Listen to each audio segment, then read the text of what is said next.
Press the bell icon on the YouTube app and never miss another update. Green beans കുറുമക്ക് വേണ്ട സാധനങ്ങൾ green peas ഉരുളൻകിഴങ്ങ് സബോള തക്കാളി ഇഞ്ചി പച്ചമുളക് വേപ്പില വെളുത്തുള്ളി ഇതെല്ലാം കൂടി അരിഞ്ഞ് പാത്രത്തിലിട്ട് ശകലം ഉപ്പും വെള്ളവും ഒഴിച്ച് വേവിക്കുക. വെന്തിട്ട് ഒരു മുറി തേങ്ങയുടെ പാലൊഴിക്കുക. ഒരു ശകലം വെളിച്ചെണ്ണ ഒഴിച്ച് നമുക്ക് ഉപയോഗിക്കാം.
ഇപ്പോൾ എല്ലാം വെന്ത് പാകമായിട്ടുണ്ട്. അതിലേക്ക് നമ്മൾ തേങ്ങാപ്പാൽ ഒഴിക്കാം.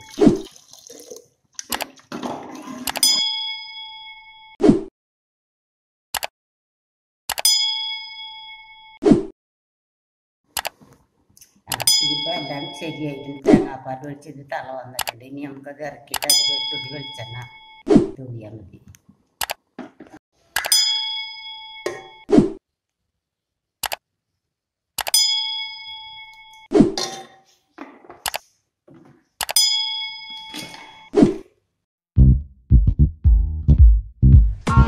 Press the bell icon on the YouTube app and never miss another update.